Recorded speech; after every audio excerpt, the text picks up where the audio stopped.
பிஸ்மில்லாஹிர்ரஹ்மானிர்ரஹீம். ஹஸ்ரத் அலி முர்த்தலா ரலியல்லாஹு அன்ஹு அவர்கள்.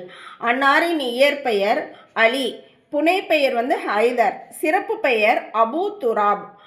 அவர்களின் தந்தை பெயர் அபு தாலிப், தாயாரின் பெயர் ஃபாத்திமா. அபு தாலிப் அவர்கள் அண்ணல் நபி அவர்களின் சொந்த சிறிய தந்தையாக இருந்தார்கள்.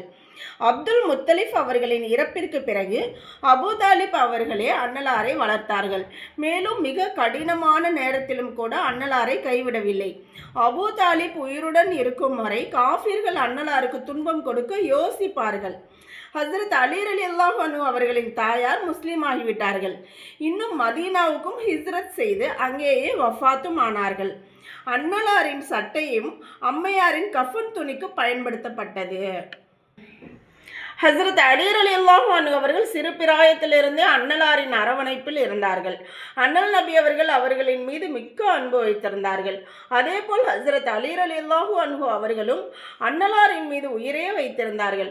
அல்லாஹு தாலா இவர்களுக்கு ஆரம்ப காலத்திலேயே ஈமான் கொள்ளும் பாக்கியத்தை கொடுத்து சிறப்பாக்கினான். சிறுவர்களில் முதலாவதாக ஈமான் கொண்டவர்கள் ஹஸ்ரத் அலியே ஆவார்கள். அன்னலாரின் அன்பில் எல்லாவிதமான சிரமங்களிலும் தன்னையே முற்படுத்திக் கொள்வார்கள். ஹிஜ்ரத். எப்பொழுது முஸ்லிம்களுக்கு ஹிஜ்ரத் செய்யும்படி கட்டளை பிறப்பிக்கப்பட்டதோ அப்பொழுது பெரும் பெரும் சிறப்புமிக்க சஹாபாக்கள் உட்பட மிகுதமானோர் ஹிஜ்ரத் சென்று விட்டார்கள். ஆனால் அண்ணல் நபி ஸல்லல்லாஹு அலைஹி வஸல்லம் அவர்கள், ஹஜ்ரத் அபூபக்கர் சித்திக் ரலி, ஹஜ்ரத் அலி ரலி ஆகியோர் மட்டும் மக்காவிலேயே இருந்தனர். எப்பொழுது அண்ணல் நபி அவர்களுக்கு ஹிஜ்ரத் புறப்பட அனுமதி கிடைத்ததோ அன்று இரவு காஃபிர்கள் அன்னலாரின் வீட்டை முற்றுகையிட்டனர். அன்னலார் ஹஸ்ரத் அலி ரலியல்லாஹு அன்ஹு அவர்களை தன் படுக்கையில் படுக்க வைத்துவிட்டு அபூபக்கர் ரலியல்லாஹு அன்ஹு அவர்களுடன் மதீனா நோக்கி பயணமானார்கள். மக்கத்து காஃபிர்கள் அன்னலாரின் பரம விரோதிகளாக இருந்த போதிலும் அன்னலாரிடமே அமானிதங்களை கொடுத்து வைப்பார்கள். நபியவங்களை ஏற்றுக்கல, நபியவங்களை எதிரியாக நினைக்கிறாங்க, இருந்தாலும் நபியவங்க மேலே தான் நம்பிக்கை, அவங்கள்ட்ட அமானிதங்களை கொடுத்தா பாதுகாப்பாக இருக்கும் அப்படின்னு சொல்லிட்டு. ஏன்னா நபி பட்டம் கிடைப்பதற்கு முன்பே நம்பிக்கைக்குரியவர், உண்மையாளர்ன்ற பெயரை வாங்கிட்டாங்க. ஏனென்றால் அன்னலாரின் மீது அவ்வளவு நம்பிக்கை வைத்திருந்தார்கள்.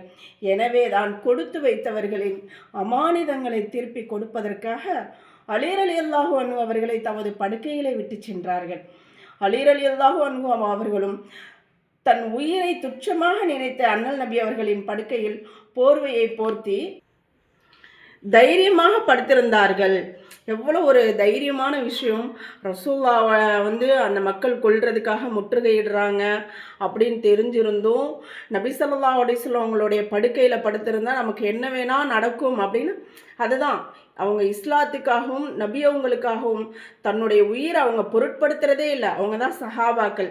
மேலும் அமானிதங்களை உரியவர்களிடம் ஒப்படைத்து விட்டு ஓரிரு நாட்களில் மதீனா சென்று அன்னலாரிடமே சேர்ந்தார்கள்.